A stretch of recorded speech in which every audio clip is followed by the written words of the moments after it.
البنت دي بقت خطر عليا، لازم احجز لها تذكرة بلا رجعة لجهنم، لان كده بدأت تشكل خطر. طيب يا جهاد، اخلص من الصفقة بتاعتي بس وبعدين اخلص منك وارتاح، طالما بدأت تلعبي.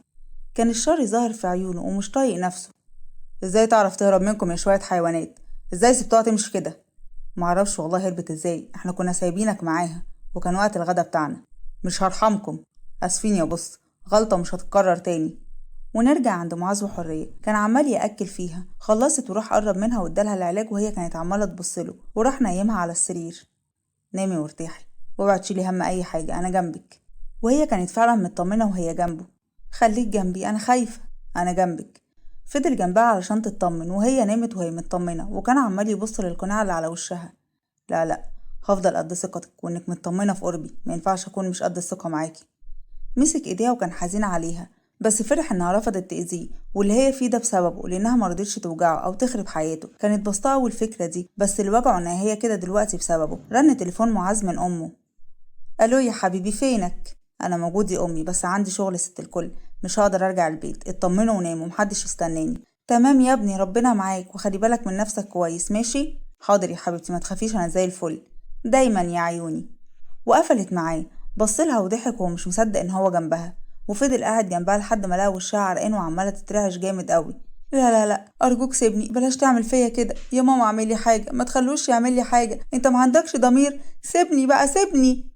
كانت عماله تعيط وقامت مره واحده وهي مفزوعه وهي بتعيط. بس ده كابوس. دخلت في حضنه وانهارت وهو كان مصدوم، حضنها وطبطب عليها. خلاص ما تخافيش، انا جنبك اهو، محدش هيقدر يقرب لك طول ما انا موجود، فاهمه؟ اوعي تخافي من اي حاجه.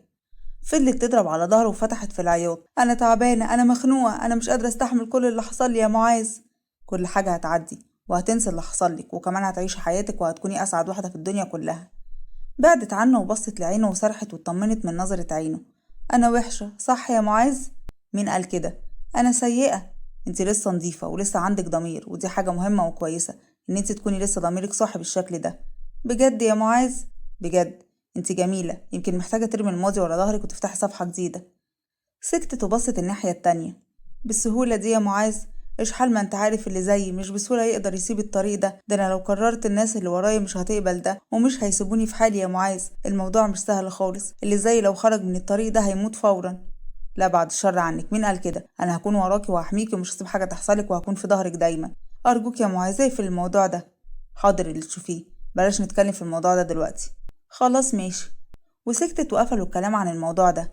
مش هتعرفي تنامي تاني؟ لا. طب ايه رأيك نطلع برا نشوف فيلم مع بعض؟ خلاص ماشي، موافقة. خرجوا برا. ارتاحي انتي وشغلي الفيلم وانا هعمل حاجة تسلينا كده. انت بتعرف تقف في المطبخ وكده؟ اه امال. غريبة سيادة المقدم. هتعملي زي اختي؟ فيها ايه يا بنات لو وقفت في المطبخ؟ هل ده هيقلل من رجولتي مثلا؟ لا طبعا، بالعكس، اديك قلتي بنفسك يا ست هانم، عندك حق.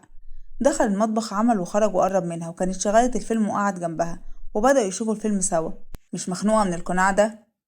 ضحكت ورفعت حواجبها. مش مخنوقة يا سيادة المقدم. لعلمك أنا لو شفت وشك مش هقول لحد. يا راجل، مش واثقة فيا؟ مش واثقة في الشيطان يا سيادة المقدم. ضحكوا وهي اندمجت مع قصة الفيلم، وكانت سرحانة فيه وهو كان متابعها بعينه، ومستغرب من كل اللي بيحصل. وكانوا بياكلوا فشار مع بعض، وهو مد ايده في نفس الثانية اللي مدت ايديها فيها، وايديهم لمست بعض، والاتنين حسوا بتوتر وفي نفس الوقت حسوا احساس غريب عليهم لأول مرة يحسوه. بصوا لبعض وتتقابل عيونهم في نظرة طويلة قوي، وهي اتوترت وكان قلبها عمال يدق، وشالت ايديها بسرعة. انا اسف. ولا يهمك.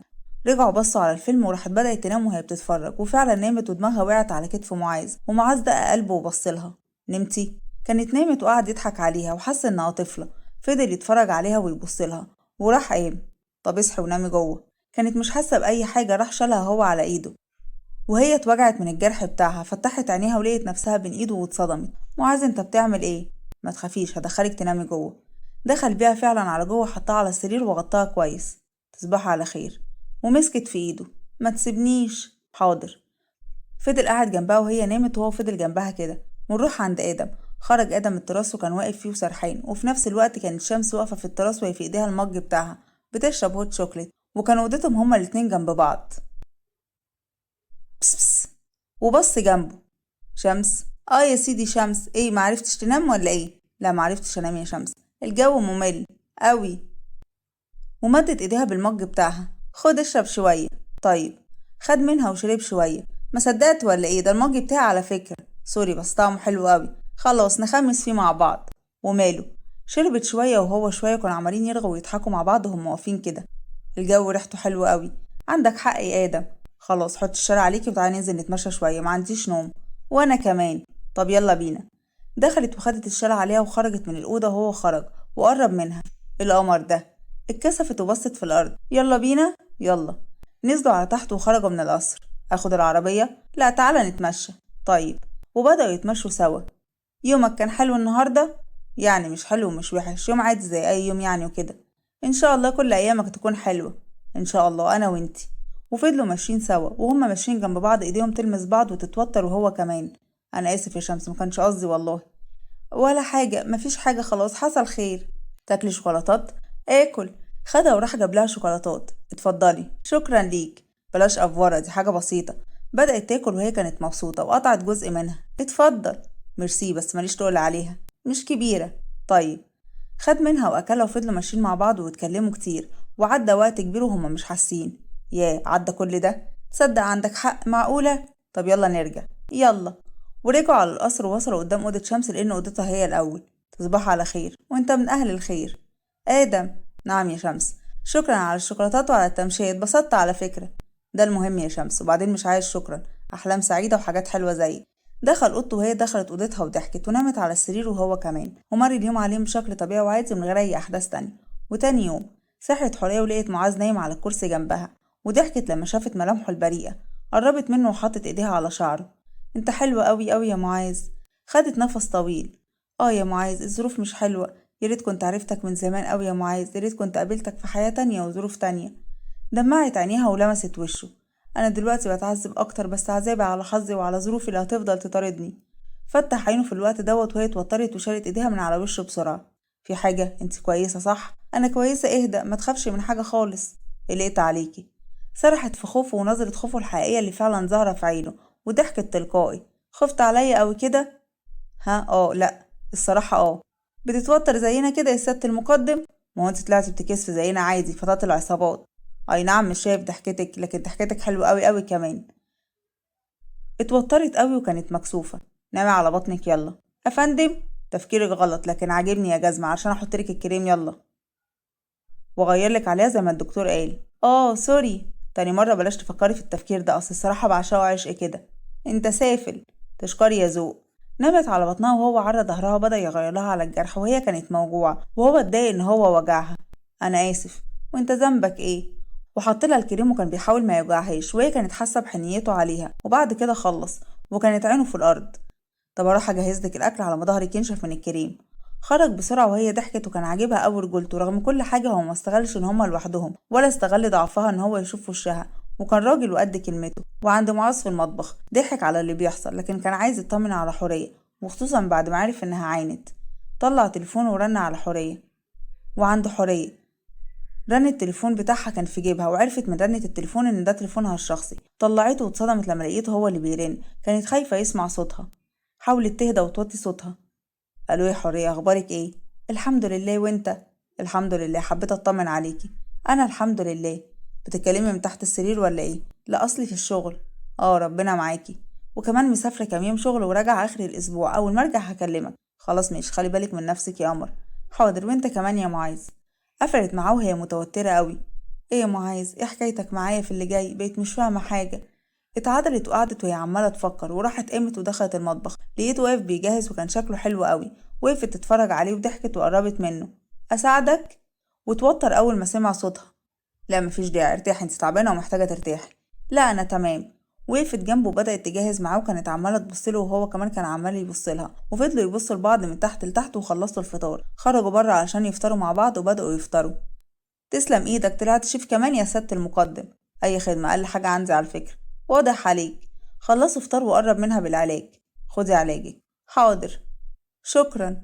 ما تنسيش انك انقذتيني قبل كده. وانت رديتها كده خالصين عشان لما تيجي تقبض عليا يا سيادة المقدم ما تحسش بتأنيب الضمير. اقبض عليكي؟ اكيد هيجي الوقت اللي تكون عايز تقبض عليا فيه يا سيادة المقدم، فمش عايزاك تحس بالذنب خالص. وراحت مسكت في ايده. وقت ما يبقى المفروض تقبض عليا اعملها يا معاذ، صدقني مش هزعل منك ابدا، ده شغلك.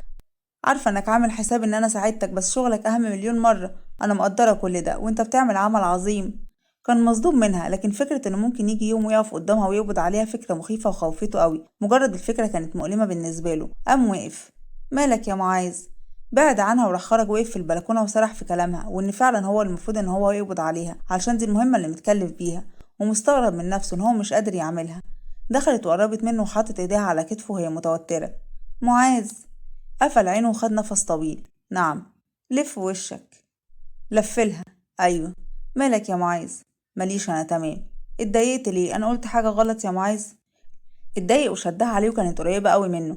اوعي تقولي الكلام ده مرة تانية، فاهمة؟ كانت مركزة في عينه، والنظر اللي في عينه وخوفه عليها كان كذا شعور عكس بعض جواها، وباين عليه هو كمان. لقيت نفسها بتضحك. بعد عنها. تضحكي على ايه؟ فضلت تفتح في الضحك، وهو من ضحكها قعد يضحك، والاتنين مسكوا بطنهم من كتر الضحك. ايه ده؟ مش قادر. هو احنا بنضحك على ايه؟ مش عارفة، بس انا مش قادرة من كتر الضحك. فضلوا يضحكوا كده وخرجوا بره قعدوا مع بعض. ليه اتضايقت من فكرة انك تقبض عليا؟ قفلي بقى على الموضوع ده. طيب. تضحكي تاني؟ ما كنتش اعرف شكلك بيكون حلو كده وانت متعصب يا معاذ. بقى كده. وراح جاب مخدة وضربها بيها. يا جزمة. جزمة يا شبشب. قام وقف وهي بدأت تحدف عليه المخدة وهو كمان يحدف عليها المخدة. اخسى عليك يا سافل، بتحدف المخدة على واحدة بنات؟ واحدة بنات؟ مش عارف، حاسس اني سمعت الكلمة دي قبل كده من حد. وهي اتوترت. يا لهوي لو افتكر حورية دلوقتي. وراحت جريت. يا بايخ. راح حدفها بالمخدة. انت اللي بدأتي يا باردة. وكانت بتجري وهو عمال يضحك عليها وقرب منها. خدي هنا يا بنتي يا هبلة، تعالي بس. مش جاية. خدي اقولك. ما تقوليش. لا هقولك، مش عايزة اعرف. هتموتي وتعرفي يا بنت، باين على وشك قوي اصلا. يا راجل امشي بعيد يا بابا. عينيا. وكان بيقرب. بقولك بعيد مش تقرب. وماله القرب حلو حتى. لا ده شبهك. يبقى قمر. ما انا قمر يا بنت، كل البنات ميت عليا، بس نقول ايه بقى؟ نفسي يا اختي. اه ما هو واخده بالي. وكانوا عمالين يضحكوا وفضلوا يضحكوا كده، والدكتور اللي كان جه كشف على حورية كان راح المديرية، لان ده الدكتور بتاعهم لو حد تعب في المديرية ولا حاجة. وقرب منه اسد. ازيك يا دكتور؟ الحمد لله يا سيادة المقدم. البنت اخبارها ايه دلوقتي؟ بنت مين؟ اللي مع سيادة المقدم معاذ. افندم مش فاهم. اصل كان معاه بنت امبارح كده وغريبة قوي، لابسة قناع وكان شكلها متعرضة لتعذيب جامد، وكلمني علشان اروح واكشف عليها. وسرح اسد شوية. قلت بنت لابسة قناع؟ اه. تقدر تقولي على العنوان اللي رحت له فيه؟ اه اكيد العنوان فيه.